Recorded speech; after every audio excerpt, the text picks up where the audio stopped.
محرم کا مہینہ ہے، اللہ سبحانہ تعالیٰ نے 10 محرم کا روزہ جو ہے وہ نہ صرف یہ کہ مسلمان بلکہ اس سے پہلے لوگ بھی رکھا کرتے تھے نا۔ رمضان سے ہم کہہ رہے ہیں نا، آنے والے سال، پچھلے سال، اس سال کے گناہ معاف تو الحمدللہ۔ ایسے نہیں لگتا کہ اللہ سبحانہ، اور یہ کبیرہ گناہ نہیں ہوتے، یہ صغیرہ گناہ ہوتے ہیں، جیسے ہم سے یوزلی چھوٹے چھوٹے گناہ ہو جاتے ہیں۔ کبیرہ گناہ کی ڈفرنٹ، تو 3 دفعہ جب ہمیں جنت میں اللہ سبحانہ تعالیٰ گروپ آف پیپل دیں گے، وہ ان کو چھوڑ کے آئیں گے، پھر آ کے سجدے میں گریں گے۔ تیسری مرتبہ رسول اللہ صلی اللہ علیہ وسلم نے فرمایا تھا کہ جو لوگ پیچھے رہ جائیں گے میں ان کی شفاعت نہیں کروں گا، نہیں کر سکوں گا۔ اور کیوں نہیں کر سکوں گا؟ کیونکہ ان کو 2 چیزوں نے روکا ہوگا۔ ایک وہ لوگ جو اللہ سبحانہ تعالیٰ کے ساتھ کسی اور کو شریک کرتے تھے، اور نمبر 2 یہ کہ ان کو قرآن نے روکا ہوگا۔ اللہ اکبر۔ قرآن میں اللہ سبحانہ تعالیٰ فرماتے ہیں کہ قرآن اللہ سبحانہ تعالیٰ سے قیامت کے دن جھگڑا کرے گا مومن کے حق میں، اور جو نہیں مانتے نا، جو وہ قرآن کے مطابق عمل نہیں کرتے، ان کے لیے بھی جھگڑا کرے گا کہ اے اللہ، انہوں نے مہجورہ کا لفظ ہے کہ اے اللہ انہوں نے مجھے دنیا میں چھوڑ دیا تھا، ان کو نہیں بخشنا، اللہ سبحانہ تعالیٰ آج ان کو سزا دینا۔ یہ قرآن اللہ سبحانہ تعالیٰ سے مخلوق ہے اللہ کی نا، تو اللہ سبحانہ تعالیٰ سے جھگڑا کرے گی۔ سورۃ طٰہٰ میں اللہ سبحانہ تعالیٰ فرماتے ہیں کہ وَمَنْ عَارِض، اور جس نے اعراض کیا، عن ذکری، اس قرآن سے، میرے ذکر سے، فَإِنَّ لَهُ مَعِيشَةً ضَنْكَ، تو دنیا کی زندگی اس کے لیے اللہ سبحانہ تعالیٰ تنگ کر دیں گے، اور قیامت کے دن وہ اندھا اٹھے گا۔ اللہ اکبر۔ جب قبروں سے اٹھیں گے نا، جب سیکنڈ سور پھونکا جائے گا، ہم نے پڑھا تھا نا، سیکنڈ سور پھونکنے کے بعد جب لوگ قبروں سے اٹھیں گے، وہ لوگ جنہوں نے قرآن کے مطابق عمل نہیں کیا، قرآن کو اہمیت نہیں دی، اس کو چھوڑ دیا، اللہ سبحانہ تعالیٰ یہاں پہ سورۃ طٰہٰ میں کیا فرما رہے ہیں، آیا نمبر 124 میں، کہ قیامت کے دن وہ اپنی قبروں سے اندھے اٹھیں گے، اور دنیا کی زندگی میں اللہ سبحانہ تعالیٰ ان کی معیشت جو ہے وہ اس کو تنگ کر دیں گے۔ اللہ اکبر۔ اللہ سبحانہ تعالیٰ نے سورۃ حشر میں فرمایا تھا کہ اے لوگوں، تمہیں قرآن مطلب جب ہاتھ میں ہوتا ہے نا، ابھی دیکھیں ہم سن رہے ہیں، ہم پڑھ رہے ہیں، تو کیسے ہوتا ہے نا کہ دل پہ اثر ہوتا ہے۔ تو اللہ سبحانہ تعالیٰ فرماتے ہیں لو انزلنا ھذا القرآن علی جبل لرأیتہ خاشعا متصدعا، کہ اے لوگوں، کاش کہ تم دیکھتے کہ اگر میں یہ قرآن کسی پہاڑ پر نازل کرتا تو وہ خشیت الہی سے کیسے پھٹ پڑتا، خشیت الہی سے دبا جاتا اور پھٹ پڑتا، خاشعا متصدعا من خشیت اللہ۔ اللہ اکبر، اللہ اکبر۔ اور یہی قرآن پاک ہے نا، رسول اللہ صلی اللہ علیہ وسلم نے کیا فرمایا تھا کہ تم دنیا کے بہترین بندے بن جاتے ہو، خیرکم من تعلم القرآن وعلم، بہترین شخص وہ ہے جو قرآن سیکھتا اور سکھاتا ہے۔ اللہ اکبر۔ رسول اللہ صلی اللہ علیہ وسلم نے فرمایا تھا کہ وہ شخص جو قرآن کی 10 آیات سیکھتا ہے نا دنیا میں، ہم نے تو الحمدللہ اتنی تو ہر کسی کو آتی ہے نا، قل هو اللہ احد، تو چھوٹی سی آیا ہے، وہ بھی چھوٹا سا بچہ بھی یاد کر لیتا ہے۔ 10 آیات جس نے دنیا میں سیکھی ہے نا، تو وہ دنیا کے ہر نفع بخش چیز سے زیادہ فائدے مند۔ اور جس نے کسی بھی انسان کو 2 آیات سکھا دی، میری تمام ٹیچرز جو قرآن پڑھاتی ہیں نا، الحمدللہ ثم الحمدللہ، اور جو ماریہ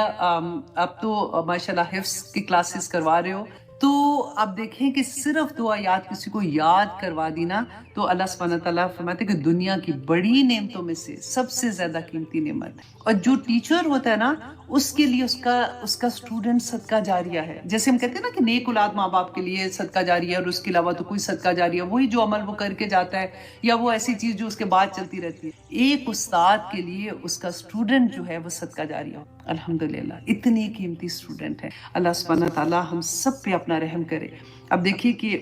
رسول اللہ صلی اللہ علیہ وسلم نے فرمایا تھا کہ طالب علم جو ہے نا، جو قرآن سیکھتا ہے، سکھاتا ہے، اس میں اپنا وقت لگاتا ہے، اس کی ایک ایک چیز دیکھیں، قرآن پاک صرف پڑھنا ہی نہیں ہے۔ ایک بات ہے کہ قرآن کی ہمیں سب سے زیادہ تو تکلیف ہوتی ہے جب ہمیں تجوید نہیں آتی ہے، ہم تو قرآن ٹھیک طرح سے بھی نہیں پڑھ پاتے ہیں۔ اب میں آج ایک چھوٹی سی ویڈیو ریکارڈ کری تھی، انشاءاللہ بہت جلد آپ لوگوں کے ساتھ شیئر کروں گی کہ کس طرح سے ہم چھوٹی چھوٹی چیزوں کو الحمدللہ ہاں، اب جو ہا ہے اس کو ہم ہا میں بدل دیتے ہیں، آئین کو ہم حمزہ میں بدل دیتے ہیں، اور پورا میننگ ہی ہم بدل. اس قرآن کے ساتھ وقت لگانا، آئی نو کہ ہم نے جب سیکھا تھا ایسے ہی سیکھا تھا، میں نے بھی ایسے ہی سیکھا تھا، لیکن ہم جہاد تو کریں گے نا، ہم کوشش تو کریں گے نا کہ ہم بیٹھے رہ جائیں گے. ایسا نہیں کر سکتے ہم. تو یہ جو اللہ سبحانہ تعالیٰ طالب علم ہے، وہ اللہ سبحانہ تعالیٰ اس پہ 4 چیزیں نازل کرتے ہیں. نمبر 1 یہ کہ اس پہ سکینت نازل ہوتی ہے. اپنے قرآن اسٹوڈنٹ کو دیکھا ہوگا، جن کے اندر طلب ہوتی ہے نا، وہ اکثر یہ بات کرتے ہیں کہ عجیب سا سکون ہے یہاں پہ، ایک چین ہے یہاں پہ. کتنی بھی چیزیں مشکل ہوتی ہیں لیکن اندر ایک ٹھہراؤ آ جاتا ہے بندے کی. تو آسانی کے ساتھ پتہ ہے یاد رہیں گے کہ اگر آپ حج کو درمیان میں رکھتے نا، ذی الحج کو، تو ذی الحج سے 1 مہینہ ادھر کا ذی القعدہ، ذی القعد، ذی الحج، اور پھر ادھر محرم، یہ 3 مہینے، اور چوتھا مہینہ جو ہے وہ رجب کا مہینہ ہے. تو بعض علماء نے یہ بھی بتایا، حدیث میں بھی آتا ہے کہ کیونکہ ان زمانے میں کیا ہوتا تھا کہ جب قافلے نکلتے تھے نا تو لوگ لوٹ کھسوٹ کرتے تھے، مارتے تھے، قافلے لوٹے جاتے تھے. اور جب قافلے لوٹے جاتے تھے، نہ صرف یہ کہ سامان لوٹتے تھے، وہ جو آدمی اور عورتوں کو پکڑ لیتے تھے نا، ان کو وہ غلام بنا کے ان کو بیچتے تھے. وہ بالکل ایسے جیسے ان کا یہ کاروبار ہوتا تھا، انسان بکتے تھے اس زمانے میں. اللہ اکبر. تو اللہ سبحانہ تعالیٰ نے یہ 4 مہینے جو تھے حرمت والے رکھے تھے کہ جب حج کے لیے لوگ نکلتے تھے نا، تو 1 مہینہ پہلے سفر کے لیے نکلتے تھے اور 1 مہینہ جانے میں لگتا تھا. تو ان دنوں میں پھر ان کو یہ ڈر نہیں ہوتا تھا کہ ان کا قافلہ لوٹا جائے گا. اور پھر رجب کا مہینے میں یوزلی کیا ہوتا تھا کہ لوگ عمرے کے لیے نکلتے تھے. تو اس کی ایک یہ بھی وجہ ہے. دوسرا یہ کہ ابھی محرم کا مہینہ ہے، اللہ سبحانہ تعالیٰ نے، وہ کہتے ہیں نا کہ بزنس والے لوگوں کو اچھے سے پتا ہوگا کہ تھوڑی دیر کے بعد وہ ایک سیل لگاتے ہیں تاکہ ان کو زیادہ فائدہ، ایز اے کسٹمر ہمیں فائدہ بھی ہوتا ہے کہ by 1 get 1 free، by 1 get 2 free. اللہ سبحانہ تعالیٰ بائی 1 get thousands free لگا دیتے ہیں. تو اس مہینے میں آپ دیکھیں جو آپ نیکیاں کریں گے، جتنا دیکھیں اس کا فائدہ ہے نا کہ ہم نیکیاں کریں گے تو ثواب ملے گا، اتنا ہی اس چیز پہ بھی آپ دیکھیں کہ اگر غلط کام ہوگا یا غلط چیز ہم کریں گے تو گناہ بھی اتنا ہی زیادہ ہوگا. تو اس لیے پوری کوشش کرنی ہے کہ ہم اچھے کام کریں، ہم اللہ سبحانہ تعالیٰ کا ذکر زیادہ کریں، ہم نماز پڑھیں پورے ٹائم پہ، ہم نوافل ادا کریں. اور پھر 10 محرم کا روزہ جو ہے وہ نہ صرف یہ کہ مسلمان بلکہ اس سے پہلے لوگ بھی رکھا کرتے تھے نا. تو تبھی تو اس کے بارے میں یہ حدیث بھی ہے کہ رسول اللہ صلی اللہ علیہ وسلم نے جب وہ مدینہ میں تھے تو یہ فرمایا کہ جب ان کو صحابہ نے پوچھا کہ آپ کہتے ہیں کہ جو اہل کتاب ہیں ان کی نقل نہ کرے یا ان کی مشابہت نہیں کرنے کا، تو اہل کتاب جو 10 محرم کا روزہ رکھتے ہیں تو پھر یہ کہیں مشابہت تو نہیں ہو جاتی. تو رسول اللہ صلی اللہ علیہ وسلم نے فرمایا تھا کہ جب ان کو یہ پتہ چلا کہ وہ کیوں رکھتے ہیں تو انہوں نے کہا کہ کیونکہ اس دن موسیٰ علیہ السلام نے ان کو فرعون سے آزادی دلوائی تھی، تو وہ آزادی کے تھینکس میں، خوشی میں روزہ رکھتے ہیں. اتنا بڑا سبق ملتا ہے یہاں پہ کہ دیکھیے خوشیاں سیلیبریٹ کرنے کا طریقہ، کہ وہ کیا کرتے تھے، روزہ رکھ کے اللہ سبحانہ تعالیٰ کا شکر ادا کرتے تھے. تو رسول اللہ صلی اللہ علیہ وسلم نے فرمایا کہ موسیٰ جو ہے ان کا ہم پہ زیادہ حق ہے، موسیٰ تو ہمارے بھائی ہیں. تو اب ہم لوگ بھی 10 محرم کا روزہ رکھیں گے. اور اس کے ساتھ کیونکہ مشابہت کی بات تھی نا، تو اگر اللہ نے مجھے زندگی دی تو نیکسٹ ایئر ہم اس کے ساتھ ایک اور دن ملائیں گے. جیسے اگر 9-10 کا رکھ سکتے ہیں یا پھر 10-11 کا رکھ سکتے ہیں. یہ تینوں دن میں 10 کا تو رکھنا ہی ہے. اگر دیکھیں آپ کو فار ایگزامپل مشکل ہے نا روزہ رکھنا تو صرف 10 کا رکھ لیں، کیونکہ 10 محرم کا روزہ رکھنے سے رسول اللہ صلی اللہ علیہ وسلم نے فرمایا تھا کہ پچھلے پورے سال کے گناہ معاف ہو جاتے ہیں. اب دیکھیں ہم کب سے، رمضان سے ہم کہہ رہے ہیں نا، آنے والے سال، پچھلے سال، اس سال کے گناہ معاف. تو الحمدللہ ایسے نہیں لگتا کہ اللہ سبحانہ، اور یہ کبیرہ گناہ نہیں ہوتے، یہ صغیرہ گناہ ہوتے ہیں. جیسے ہم سے یوزلی چھوٹے چھوٹے گناہ ہو جاتے ہیں. کبیرہ گناہ کی ڈیفرنٹ ڈیٹیل ہے، کیونکہ اس کے لیے باقاعدہ توبہ کرنی پڑتی ہے. پھر اس کے کہ یا پاک پروردگار، اس کے بعد وہ عہد ہوتا ہے کہ میں دوبارہ سے ایسا گناہ نہیں کروں گی، اور اس پہ جمنا ہوتا ہے. تو وہ ایک علیحدہ بات ہے، لیکن سارے چھوٹے والے گناہ ہمارے معاف ہو جاتے ہیں. تو اس لیے 10 محرم کا ضرور رکھیے گا. اگر ہمت ہے تو پھر 9 کا رکھ لے ساتھ، یا پھر 11 کا رکھ لے. اور اگر پھر زیادہ ہمت ہے تو پھر 3 دن کے رکھ لے، اور اگر اس سے بھی زیادہ ہمت ہے تو پھر پورے رکھ لے، پورے شروع سے ابھی سے رکھنا شروع کر دیں۔ ہمارے یہاں پہ 10 محرم جو ہے وہ آئی تھنک سیٹرڈے کو آ رہا ہے، تو you can do Friday Saturday یا سیٹرڈے سنڈے کا روزہ بھی رکھ سکتے ہیں۔ تو اللہ سبحانہ تعالیٰ قبول و منظور کرے جی جو ہم کوششیں کر رہے ہوتے ہیں۔ اچھا، اب ہم آج کا جو سبق ہے، جیسے ہم نے الحمدللہ لاسٹ ٹائم ہم نے سورت نازیات کمپلیٹ کی تھی، اس سے پہلے سورت نبا ہم نے کمپلیٹ کی۔ کوشش یہی ہو رہی ہے کہ جو ایون بڑی بھی صورتیں ہیں، لیکن کیونکہ یہ چھوٹی چھوٹی آیات ہے نا، تو ہم ایک کلاس میں اپنی ایک سورہ کمپلیٹ کر سکیں انشاءاللہ۔ آتے تھے تو پھر تیسری چیز کیا ہوگی؟ وہ ہماری تقدیر ہوگی، اور اس پہ راضی ہونا ہی سب سے بڑی بات ہے۔ اب دیکھیں کہ اس سورہ میں ہم دوسرے نبیوں کے بارے میں جیسے ہم نے پڑھا کہ ان کے اوپر ڈفرینٹ طرح کی پرابلمس تھیں جن کو اللہ سبحانہ تعالیٰ نے ہمیں بتایا، جیسے حضرت ایوب علیہ السلام کی بیماری کا ہم نے بہت پڑھا، حضرت ابراہیم علیہ السلام کو جیسے آگ میں پھینک دیا، ان کے صبر کا، ان کا اللہ سبحانہ تعالیٰ کا حکم کیسے وہ مانتے تھے، ایک بات ان کو خواب میں نظر آتی ہے تو وہ کرنے کے لیے تیار ہو جاتے ہیں۔ اسی طرح سے ہم نے ڈفرینٹ پیغمبر جو تھے، جتنے رسول تھے، ان کے بارے میں پڑھا۔ لیکن حضرت یوسف کے قصے میں حضرت یعقوب علیہ السلام پہ جو وقت آ رہا تھا، جو مشکل آ رہا تھا، یہ ان کی اپنی اولاد سے تھا۔ اس لیے یہ بہت امپورٹنٹ ہے کہ اس بات کو سمجھنا، کیونکہ آپ دیکھیں مسلسل ہم یہ دیکھ رہے ہیں کہ ان کے جو بیٹے ہیں ان کی کردار کیا تھا، اور جو جو چھوٹے والے بھائی تھے، جو ستیلے بھائی تھے، ان کے ساتھ ان کا رویہ کیوں ایسے ہو جاتا تھا، حسد کیوں پیدا ہوتا ہے، اور حسد اگر ہوتا ہے تو وہ کس گہرائی تک، کتنی نچائی تک بندے کو لے جاتا ہے۔ اور پھر اس کے بعد بھی آپ یہ دیکھیں گے کہ حضرت یعقوب علیہ السلام کی تو وہ اولاد تھی، تو ہم کئی دفعہ یہ ہوتا ہے نا کہ ہمارے ذہن میں بھی یہ آتا ہے کہ وہ تو نبی تھے، اتنے اللہ سبحانہ تعالیٰ کے محبوب، اور ادھر حضرت یوسف بھی اللہ کے نبی ہیں، اور پھر اتنی مشکلیں کہ آپ دیکھیں کہاں کنویں میں پھینکنا، وہاں سے نکلنا تو مصر کے بازار میں بکنا، وہاں سے پھر جا کے جس کے گھر میں جا رہے ہیں وہ عورت کا ان کے اوپر الزام لگا کے وہ قید میں چلے جانا، اور پھر جا کے آخر میں اللہ سبحانہ تعالیٰ نے فرمایا کہ کس طرح سے پھر اللہ سبحانہ تعالیٰ نے دنیا میں بھی ان کو عروج دیا۔ ہمیں کیا سبق ملتا ہے؟ ہمیں یہی انشاءاللہ آج کی کلاس میں ہم نے سیکھنا ہے کہ کس طرح سے ہم نے توکل کرنا ہے اور کس لیول کا توکل کرنا ہے، کیونکہ اللہ سبحانہ تعالیٰ نے اس میں اس سارے قصے کو علم والوں کے ساتھ بتایا کہ اللہ سبحانہ تعالیٰ نے حضرت یعقوب علیہ السلام کو علم عطا کیا تھا، جس کی وجہ سے وہ صبر کر سکے۔ وہ علم کی وجہ سے وہ اللہ سبحانہ تعالیٰ نے بتایا کہ وہ کیسے پھر عروج پہ پہنچے اور کیسے ان کے بچے کامیاب ہوئے دنیا میں۔ تو آج انشاءاللہ ہم یہی دیکھیں گے، اور اس سے پہلے ہم اپنی کلاس کا آغاز کرتے ہیں حدیث سے، اور دیکھتے ہیں کہ یہ ہمیں اس میں کیا سبق ملتا ہے، کیونکہ ہم نے بہت دفعہ ڈفرینٹ حدیث میں پڑھا ہے اور سنا بھی ہے، اور ہم کرتے بھی ہیں کہ جب ہم رات کو سونے کے لیے جاتے ہیں تو ہم کیسے اپنے آپ کو پروٹیکشن میں کرتے ہیں، جیسے آیت الکرسی پڑھتے ہیں، کل پڑھتے ہیں، پھر پھک پھک کر کے جہاں تک ہمارا ہاتھ جاتا ہے ہم اس کو پھیرتے ہیں۔ تو یہ تو ہماری ایک ریگولر روٹین کا کام ہوتا ہے، جو کہ آئی ہوپ انشاءاللہ ہم ساری کرتے ہوں گے۔ اب یہ صحیح مسلم کی حدیث تھی، بلکہ متفقن علیہ حدیث ہے جو مسلم اینڈ بخاری میں ہے، اور صحیح بخاری کی ہے 6320، اور مسلم کی حدیث ہے 2714، کہ وَعَنْ أَبِي هُرَيْرَةَ رضی اللہ عنہ قال قال رسول اللہ صلی اللہ علیہ وسلم اذا آوا احدکم، کہ جب تم میں سے کوئی ایک الی فراشہ اپنے بستر پر قرار پکڑتا ہے، کہ جب ہم رات کو اپنے بستر پر جاتے ہیں نا تو اس وقت ہم نے کیا کرنا ہے، تو وہ اپنے بستر کو تہمت کے کنارے کے ساتھ، جیسے ہم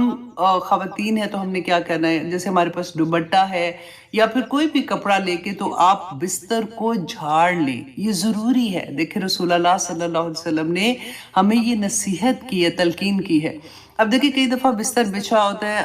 اللہ نہ کرے اوپر سے چھپکلی گر سکتی ہے، رائٹ، یا پھر مکڑی ہوتی ہے نا، وہ بھی بڑی، کئی دفعہ مکڑی جو ہوتی ہیں وہ بھی بہت بری والی ہوتی ہیں، یا کوئی چونٹی آ جاتی ہے یا کوئی ایسی چیز آتی ہے، تو بستر پر جانے سے پہلے رسول اللہ نے فرمایا کہ جھاڑ لے، کیونکہ وہ نہیں جانتا کہ اس کی بے خبری میں کیا چیز اس پر آ گئی ہے. رائٹ. تو نمبر 1 یہ کہ آپ بستر جھاڑ کے پھر اپنے بستر پر جانا ہے اور پھر وہاں پہ پہلے یہ دعا پڑھنی ہے. اب دیکھیں اتنی پیاری دعا ہے. بسمک ربی وضعت جنبی، اے میرے پروردگار تیرے نام کے ساتھ میں نے اپنا پہلو بستر پر رکھا ہے. کتنی پیاری بات ہے نا. تو اور ہر چیز اللہ سبحانہ تعالیٰ کے ساتھ ہم لگا دیتے کہ اللہ سبحانہ تعالیٰ آپ کی اجازت تھی تو میں نے یہ کیا کہ بسمک ربی، کہ آپ اے اللہ تیرے نام کے ساتھ وضعت جنبی، میں نے اپنا پہلو بستر پر رکھا. وَبِكَ أَرْفَعُهُ، اور تیری ہی مرضی سے میں اس کو بستر سے اٹھاؤں گا، مطلب میں صبح اٹھوں گا. اور ان امسکت نفسی، اگر تو نے میری جان کو، میری روح کو اپنے پاس رکھ لیا. ان امسکتا، اگر تو نے قبض کر لیا، نفسی میری روح کو، فرحمھا، تو اے اللہ اس پہ رحم کرنا. اب دیکھیں کتنی دفعہ یہ ہوتا ہے کہ ہم سنتے ہیں نا کہ سوئے سوئے بندہ فوت ہو گیا. کبھی موقع ہی نہیں ملتا بندے کو کہ آخری وقت میں کلمہ پڑھ لے یا آخری وقت میں اللہ سبحانہ تعالیٰ کوئی توبہ استغفار کر لے یا کچھ کہہ دے. تو دیکھیں سونے سے پہلے ہی دعا مانگ لے کہ ان امسکتا نفسی فرحمھا، اے اللہ اگر تو نے میری روح کو روک لیا اپنے پاس تو اس پہ رحم کرنا. وَإِنْ أَرْسَلْتَهَا، اور اگر تو نے اس کو واپس بھیج دیا، میں صبح اٹھ گیا، فَاحْفَظْهَا، تو اللہ سبحانہ تعالیٰ اس کی حفاظت کرنا. کتنی مکمل دعا ہے نا. اور حفاظت بھی کیسی مانگتے ہیں کہ بِمَا تَحْفَظُ بِهِ عِبَادَكَ الصَّالِحِينَ، کہ ایسی حفاظت اللہ سبحانہ تعالیٰ کرنا جب میں سو کے اٹھوں نا، جیسے تو اپنے نیک بندوں کی حفاظت کرتا ہے. اور نیک بندوں کی حفاظت اللہ سبحانہ تعالیٰ کیسے کرتے ہیں؟ رسول اللہ صلی اللہ علیہ وسلم نے ہمیں حدیث میں بتایا تھا نا کہ اللہ سبحانہ تعالیٰ فرماتے ہیں کہ جس نے میری ولی سے دشمنی کی اس کے لیے میری طرف سے اعلان جنگ ہے. تو دعا کیا کرے کہ انت ولی فی الدنیا والآخرہ توفنی مسلمن والحقنی بالصالحین. یہی بات اللہ سبحانہ تعالیٰ نے دیکھیں چھوٹے سے ورڈز میں بتا دی کہ یا اللہ مجھے ایسے ہی رکھنا، جب میں زندہ ہو کے واپس آتا ہوں تو یا اللہ جو تیرے پسندیدہ بندے ہیں، تیرے نیک و صالح بندے ہیں، جتنا تو ان پہ کرم کرے گا، جتنی رحمتیں، جتنی برکتیں، جتنی عافیت ان کے اوپر ڈالے گا، کیا پاک پروردگار مجھے بھی بس ویسے ہی رکھ لینا. آمین ثم آمین. بہت پیاری دعا ہے. تو آپ لوگ بھی یاد کر لیجیے گا. میں کوشش کروں گی کہ میں چھوٹی دعا جیسے ہوتا ہے وہ بھی میں آپ لوگوں کے لیے شیئر کر دوں تاکہ آپ اس کو یاد کر لیں. اچھا، اکثر میں آپ کی دیکھتی ہوں کہ آپ لوگوں نے نیچے لکھا ہوتا ہے کہ پلیز جو دعا کر رہی ہیں وہ ہمیں پوسٹ کر دیں، تو اسی لیے میں نے کہا کہ میں آپ کو انشاءاللہ چھوٹی ویڈیو بنا دوں گی. اور آپ میں سے یوزلی بہت سے اسٹوڈنٹ ایسے ہوتے ہیں جن کے پاس یہ دعا ہوتی ہے، اگر ہے تو آپ پلیز پوسٹ کر دیں ساتھ، تاکہ جن کے پاس نہیں ہے وہ اس کو یاد کر لے انشاءاللہ. میں ساتھ ساتھ نام دیکھ رہی ہوں میرے کون سے اسٹوڈنٹ ہیں. کچھ اسٹوڈنٹ ایسے ہیں جن کے نام یاد رہتے ہیں.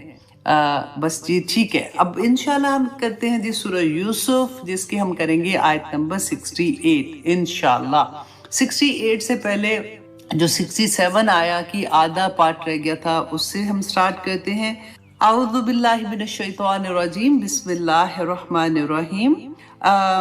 وقالا، اور کہا کس نے؟ یعقوب علیہ السلام نے. یا بنیا، اے میرے بیٹو، لا تدخلو، کہ نہ تم داخل ہونا، من باب واحد، کہ ایک دروازے سے، وادخلو من باب متفرقہ، تو ڈیفرنٹ دروازوں سے داخل ہونا. اس کے بارے میں ہم نے بہت ڈیٹیل میں بات کر دی تھی. اور پھر کیا کہتے ہیں؟ وَمَا أُغْنِي عَنْكُمْ، اور نہیں میں بچا سکتا، عَنْكُمْ تمہیں، من اللہ، اللہ سے، من شیء، کچھ بھی، کہ کوئی بھی چیز اگر اللہ سبحانہ تعالیٰ کچھ کرنا چاہیں یا اللہ کا فیصلہ کچھ اور ہوگا تو میں تمہیں نہیں بچا سکتا. ان الحکم الا للہ، کہ حکم جو ہے نا وہ تو اللہ ہی کا چلے گا. اب دیکھیے کہ رسول اللہ صلی اللہ علیہ وسلم نے بھی ہمیں اس کے بارے میں اتنی پیاری دعا سکھائی تھی کہ حکم جو ہے نا، فیصلہ، یہ ہوتا ہے تقدیر کا فیصلہ، وہ ہو کے رہنے والا ہے. لیکن ہمارے پاس کیا چوائس ہے؟ اگر تقدیر کا معاملہ ہوتا ہے نا، ہمیں تو پتہ نہیں چلتا، ایک دم سے کوئی ایسی چیز آ جاتی ہے اور پھر یہ ہوتا ہے کہ اچھا یہ تو تقدیر میں لکھا ہوگا تو پھر ہو گیا. تو اس سے پہلے ہی دعا کرنا شروع کر دیں۔ دعا جو ہے وہ ایک ایسا ہتھیار ہے جو اللہ سبحانہ تعالیٰ نے بتایا جو تقدیر سے بھی لڑ جاتا ہے۔ اب دیکھیے کہ سارا وقت اللہ سبحانہ تعالیٰ فرماتے ہیں نا کہ وہ لوگ جو اللہ سبحانہ تعالیٰ کی یاد میں دن رات اپنے پہلوؤں پر لیٹے ہوئے، اپنے دائیں بائیں کسی حال میں بھی کھڑے ہیں، بیٹھے ہیں، قیاماً و قعوداً و علی جنوبہم، اور اپنے پہلوؤں پر وہ اللہ کا ذکر کرتے رہتے ہیں۔ اور جیسے جیسے آپ دیکھیے کہ عادت بنا لیں، جو اللہ کا ذکر کرتے ہیں، فار ایگزامپل آپ کو درود شریف پڑھنے کی عادت ہے، یا حیو یا قیوم برحمتک استغیث، یا پھر آپ وہ پڑھ لیتے کوئی بھی لا الہ الا انت سبحانک انی کنت من الظالمین، آپ پڑھتے جا رہے ہیں، بیچ میں آپ درود شریف پڑھتے ہیں، پھر آپ اپنی دعا جو بھی آپ کی حاجت ہوتی ہے، جو اس دن میں آپ نے اللہ سبحانہ تعالیٰ سے دعا مانگنی ہے آپ وہ مانگے، لیکن اس کے بعد پھر سے آپ اپنا بیسٹ سٹارٹ کر دیں۔ ہم کوئی بھی کام کرتے ہیں، ہم گھر میں صفائی کر رہے ہیں، ہم بچوں کو دیکھ رہے ہیں، ہم کھانا پکا رہے ہیں، ہم کچھ بھی کر رہے ہیں، ہم جاب پہ بھی اگر کتنے بھی مصروف ہیں، لیکن زبان تو ہماری خالی رہتی ہے نا، بجائے اس کے کہ ادھر ادھر کی باتیں کرنے سے اللہ کی یاد میں اپنی زبان کو تر رکھیں۔ تو اللہ سبحانہ تعالیٰ نے ہی ہمیں یہ بتایا کہ جو دعا ہے نا وہ تقدیر سے بھی لڑ لیتی ہے، وہ ہر چیز میں ہمارے کام آ جاتی ہے۔ تو اس لیے ہمیں چاہیے کہ ہم اللہ سبحانہ تعالیٰ کی بات کو یہ غور کریں، کیونکہ بہت سے لوگ ہیں ہم نماز پڑھ لیتے ہیں، ہم قرآن پڑھ لیتے ہیں، لیکن یہ جو تسبیحات ہے نا ان میں ہم تھوڑا سا کمی کر جاتے ہیں۔ ہمیں یہ لگتا ہے کہ اچھا نماز کے بعد 33 ٹائمز ہم نے پڑھ لیا تھا، ہم نے یہ کر لیا تھا، تو بس اس کے بعد اٹھے تو کچھ بھی کر لیا، لیکن کوشش کیا کریں، کیونکہ ہر لمحہ اللہ سبحانہ تعالیٰ کی یاد میں جو انسان ہوتا ہے نا اس کا مقام ہی بہت بڑا ہوتا ہے۔ آج پڑھیں گے ہم درجات کے بارے میں بھی۔ تو یہاں پہ رسول اللہ صلی اللہ علیہ وسلم نے جو دعا ہمیں سکھائی تھی، اللہم انی امتک و بنتو امتک و بنتو عبدک، یہ اصل میں دعا جو ہے نا وہ ہے اللہم انی عبدو کا، لیکن کیونکہ عورت کے لیے ہوتی ہے تو میں نے آمتو عبدو سے آمتو کا کر دیا ہے اس کو۔ تو اے اللہ دیکھیں کتنا ایسا لگتا ہے کہ سبمیشن کی انتہا نہیں ہو جاتی کہ اللہ میں تیری بندی، میری ماں بھی تیری غلام، میرا باپ بھی تیرا غلام، مطلب پوری طرح سے ایسے حاضر ہو کے نا اللہ سبحانہ تعالیٰ کے سامنے۔ پھر وہ کہتے ہیں ناصیاتی بیادک، یا اللہ میری پیشانی جو ہے نا، پیشانی یہاں پہ کہتے ہیں نا کہ فرنٹ پہ ہی سارا کچھ ہوتا ہے، سوچ ساری یہاں پہ آتی ہے۔ اللہ سبحانہ تعالیٰ میری پیشانی تیرے ہاتھ میں، ماضٍ فیہا حکمک، یا اللہ میرے بارے میں جو تیرا حکم ہے نا وہ جاری ہے، عدل فیہا قضاؤک، اور میرے بارے میں تیرا فیصلہ جو ہے وہ انصاف کے ساتھ ہوگا۔ اللہ سبحانہ تعالیٰ اسألک بکل اسم ہو لک، دیکھیے جب ہم دعا مانگتے ہیں نا تو اللہ سبحانہ تعالیٰ نے ہمیں کیا بتایا، رسول اللہ صلی اللہ علیہ وسلم نے ہمیں گائیڈ کیا کہ اللہ کے پیارے ناموں کے ساتھ اللہ کو پکارو، اللہ سبحانہ تعالیٰ تمہاری دعا قبول کریں گے۔ یا حیو یا قیوم کا پڑھا تھا نا ہم نے کہ اسم اعظم میں آتا ہے اللہ سبحانہ تعالیٰ کی، یہ دیکھیں اتنا پیارا کہ اسألک بکل اسم ہو لک، کہ جتنے تیرے نام ہیں مجھے نہیں پتا اللہ سبحانہ تعالیٰ، میرا تو علم اتنا محدود ہے کہ میں اتنا ہی جانتی ہوں کہ تیرے یہ نام ہے، جتنے تیرے نام تو نے اپنی صفات اپنے لیے رکھی ہیں ان کے ذریعے میں اللہ سبحانہ تعالیٰ تو سے دعا مانگتی ہوں۔ اور پھر آگے یہ دعا بہت پیاری ہے، انشاءاللہ یہ بھی میں آپ کو چھوٹی والی میں کر دوں گی، کیونکہ کلاس میں وہ پھر ابھی اتنا ہی تھا کہ ان الحکم الا اللہ، کہ اس کی وجہ سے میں نے یہ تھوڑا سا پارٹ آپ کو سنایا ہے۔ پھر وہ اللہ سبحانہ تعالیٰ فرماتے ہیں کہ یعقوب علیہ السلام نے کہا علیہ توکلت، کہ میں اللہ پر توکل کرتا ہوں، اسی پر میرا توکل ہے، وعلیہ، اور اسی پر فلیتوکل المتوکلون، تو جو توکل کرنے والے ہیں نا ان کو چاہیے کہ وہ اسی پر توکل کرے۔ اور توکل کے بارے میں آپ دیکھیے کتنی پیاری یہ آیا ہے کہ سورۃ طلاق میں اللہ سبحانہ تعالیٰ فرماتے ہیں وَمَن يَتَوَكَّلْ عَلَى اللَّهِ، اور جو اللہ پر توکل کرتا ہے نا فَهُوَ حَسْبُهُ، تو وہ اس کے لیے کافی ہو جاتا ہے۔ یہ ہمیں پتہ توکل کو سمجھنے کے لیے اگر آپ یہ دیکھیں نا کہ آخر توکل کیا ہے، ہمیں یہ لگتا ہے کہ ہم کرتے ہیں نا اللہ پہ توکل اور ہم نے کس پہ کرنا ہے، لیکن ہم اس طرح سے نہیں کرتے ہیں، کیونکہ توکل کس کو کہتے ہیں کہ جیسے آپ کا کوئی کام ہے، فار ایگزامپل میں چھوٹی چھوٹی ایگزامپل سے ہی سمجھانے کی کوشش کرتی ہوں کہ اگر آپ کا کوئی چھوٹا سا کام ہے یا بڑا بھی کام ہے، آپ کسی کے ذمے وہ کام کر کے پھر آپ بے فکر ہو جاؤ کہ بس کر دیے، وہ کر دے گا کام، ایک اور ایگزامپل سے ہم سمجھتے ہیں کہ جیسے فار ایگزامپل ہم کسی شادی پہ ہماری فیملی کی کوئی شادی ہے، اب بچوں کے ساتھ تیار ہو کے مشکل سے پرس اٹھائے ہوئے ہیں، بچے اٹھائے ہوئے ہیں، ان کا سامان اٹھایا ہوا ہے، جیسے ہم شادی ہال میں اپنی ماں کو دیکھتے ہیں نا تو اتنی بڑی تسلی ہوتی ہے، امی یہ پکڑے بچہ چھوٹا جو گود میں ہوتا ہے، یا پھر اپنا پرس امی کو پکڑا کے تو پھر لگتا ہے کہ اب محفوظ ہو گئے، اب پھر لوگوں کو ملنا شروع ہو جاتے ہیں سوری، یہ ہے توکل اللہ پہ۔ اسی طرح سے کہ مطلب آپ بات جو بھی آپ کی پریشانی ہے، جو آپ کی حاجت ہے، اللہ سبحانہ تعالیٰ کے سپرد کر دیں، لیکن اس کے ساتھ آپ نے کیا کرنا ہے، جو جتنی آپ کی حیثیت ہے، جتنی آپ میں طاقت ہے، جتنی وسعت ہے، اتنا آپ نے کام پورا کرنا ہے اور پھر اللہ سبحانہ تعالیٰ پہ توکل کرنا ہے۔ سورۃ المائدہ میں اللہ سبحانہ تعالیٰ نے فرمایا وَعَلَى اللَّهِ فَتَوَكَّلُوا، اور چاہیے کہ اللہ پر ہی توکل کرو، ان کنتم مومنین، اگر تم مومن ہو۔ اب دیکھیں کتنی پیاری بات ہے کہ توکل کرنا، مطلب اللہ سبحانہ تعالیٰ جب اتنی بڑی ہم سے بات کہہ رہے ہیں کہ اللہ پر اگر تم توکل کرتے ہو تو اللہ سبحانہ تعالیٰ تمہارے لیے کافی ہو جاتے ہیں، تو پھر آخر بچتا کیا ہے اس کے بعد۔ اب دوسری بات دیکھیے کہ رسول اللہ صلی اللہ علیہ وسلم نے فرمایا اگر تم اللہ پر توکل اس طرح سے بھروسہ کرو جیسا بھروسہ کرنے کا حق ہے۔ یہی بات میں آپ کو سمجھا رہی تھی کہ دیکھیں ہم کہتے ہیں نا ہاں بھروسہ کرتے ہو، ساتھ ہمیں پریشانیاں بھی لگی ہوتی ہیں، ساتھ ہمیں یہ بھی نہیں ہوتا، پھر ہم کبھی کسی سے کہہ رہے ہوتے ہیں، کبھی کسی کو کچھ کہہ رہے ہوتے ہیں، کبھی دل اس طرح سے ہو رہا ہوتا ہے۔ تو رسول اللہ صلی اللہ علیہ وسلم نے فرمایا کہ ایسا بھروسہ جیسا بھروسہ کرنے کا حق ہے، تو اللہ سبحانہ تعالیٰ تمہیں ایسے رزق دے گا جس طرح سے وہ پرندوں کو رزق عطا کرتا ہے کہ صبح کے ٹائم وہ خالی پیٹ جاتے ہیں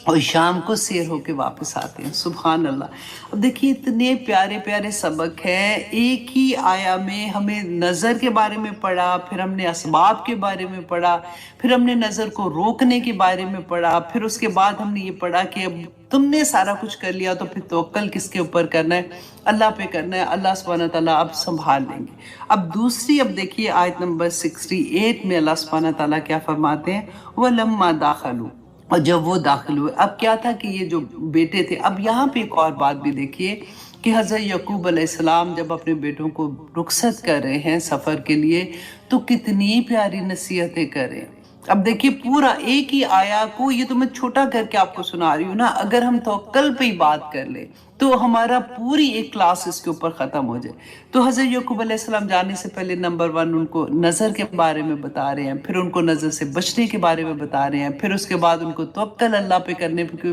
بتا رہے ہیں کہ اگر کچھ ایسا ہو گیا تم سوچو گے کہ باپ نے تو بتایا تھا کہ ایسے کرنا، تو اس کے باوجود کچھ ہو گیا تو پھر کیا معاملہ کرنا ہے تم نے، یہ سارا کچھ بتا کے ان کو بھیج رہے ہیں۔ اور اب دیکھیے آیت نمبر 68 میں اللہ سبحانہ تعالیٰ نے جو فرمایا کہ جب وہ داخل ہوئے، وَلَمَّا دَخَلُوا مِنْ حَيْثُ أَمَرَهُمْ، جس طرح سے ان کے ابوہم، ان کے باپ نے ان کو حکم دیا تھا، جیسے ان کے باپ نے ان کو کہا تھا، وہ بالکل اسی طرح سے داخل ہوئے۔ ماں کانا، کہ نہ تھا کہ یغنی کام آتا، عنہم، انہیں، من اللہ من شیء، اللہ سے کوئی بھی چیز۔ اب یہاں پہ کیا تھا کہ تقدیر غالب آ گئی۔ اب یہ پتہ یہ چیزیں اتنی سمجھ کے پڑھنے والی ہوتی ہیں کہ کئی دفعہ ہوتا ہے کہ ہمارے کویشچن جو ہوتے ہیں نا، پھر ہم کہتے ہیں کہ بلاک لگا دو، ہمیں نہیں، بس اللہ سبحانہ تعالیٰ ہمیں نہیں سمجھ آ رہی ہے، بس یہ کیسے ہو گیا، آخر ہم نے تو یہ بھی کیا تھا، سارا کچھ پڑھا بھی تھا، پھر بھی یہ مصیبت کیوں آ گئی، پھر بھی ایسا کیوں ہو گیا، ہاں فلسطین میں یہ کیوں ہو رہا ہے، فلاں جگہ پہ کیوں ہو رہا ہے، یہاں پہ کیوں نہیں اللہ کی مدد آ رہی۔ اس طرح کے کویشچنز ہمارے دل میں آتے ہیں نا، کیونکہ ہمارے پاس ابھی علم پورا نہیں ہے، ہم کس طرح سے گھبرا کے ایسی چیزیں سوچتے ہیں۔ اور بہت سے لوگ نعوذ باللہ آنیسٹلی کبھی کسی سے بات ہوتی ہے نا تو لوگوں کے ایمان بھی ڈاواڈول ہو گئے ہوتے ہیں ایسی چیزوں کی وجہ سے، کیونکہ اللہ سبحانہ تعالیٰ نے تو بینہ بیان کر دیا، رسول اللہ نے بھی بینہ بیان کر دیا تھا، تو پرابلم کدھر پھر ہو گئی، کیونکہ ہم نے قرآن کھولا نہیں ہے نا۔ اب اللہ سبحانہ تعالیٰ فرماتے الا مگر حاجتن، کہ وہ ایک خواہش تھی، فی نفسی، جو جی میں آئی، یعقوب علیہ السلام کی، قضاہا، جو ان کے بچوں نے پوری کر لی، اور جب انہوں نے پوری کی، لیکن اللہ سبحانہ تعالیٰ نے یہ فرمانا کہ وَمَا كَانَ يُغْنِي عَنْهُمْ مِنَ اللَّهِ شَيْءٍ، تو اب دیکھیے کہ اللہ سبحانہ تعالیٰ نے جو یوسف علیہ السلام کو خواب آیا تھا رائٹ پہلے، اب اس خواب کی تعبیر ہو رہی ہے، تو اس کے راستے میں جو جو چیزیں ہونی ہیں وہ اپنی جگہ پہ چل رہی ہیں۔ اب ایک میں انشاءاللہ آگے آپ کو اس کے بارے میں بتاتی ہوں۔ وَإِنَّهُ، اور بے شک وہ لَذُو عِلْمٍ، کہ البتہ بڑا علم والا تھا، کون؟ یعقوب علیہ السلام، لما، وجہ اس کی، جو علمناہ، ہم نے سکھایا تھا اس کو، ولیکن اکثر الناس لا یعلمون، لیکن اکثر لوگ اس بات کو نہیں سمجھتے ہیں۔ اب یہاں پہ دیکھیے اس آیا کہ نا سم ٹائم کچھ آیا ایسی ہوتی ہے کہ ان کی تفسیر مشکل ہوتی ہے، کیونکہ ایک طرف ہم یہ بات بیان ہو رہی ہے کہ جی اسباب کر لو، تو اسباب کر لیا، پھر اللہ پہ توکل کرو، اللہ کام کر دے گا، تو پھر ٹھیک ہے۔ اب پھر ساتھ آ جاتا ہے کہ اللہ سبحانہ تعالیٰ تو کہہ رہے ہیں کہ اب اسباب کر لیے، بچ گئے، لیکن تقدیر کا فیصلہ آ گیا، وہ دوسری طرح سے آ گیا، اب کہاں جائیں گے؟ اب آپ ایک چیز غور کریں، اب اس طرح سے آپ سوچیں کہ جیسے اللہ سبحانہ تعالیٰ نے بھی ڈفرینٹ چیزوں میں ہماری جو رہنمائی کی، جیسے میں نے بتایا کہ نبیوں کے بھی قصے جب ہم پڑھتے ہیں تو ان کے ہر ایک کے حالات فرق آتے ہیں، ہر ایک کی آزمائش فرق تھی، ہر ایک پہ جو پرابلمز ہوتی تھی وہ کیوں آ رہی تھی؟ کیونکہ ہم لوگوں کو سبق ملے کہ جب ہم ایسی سچویشن میں جائیں گے تو کیا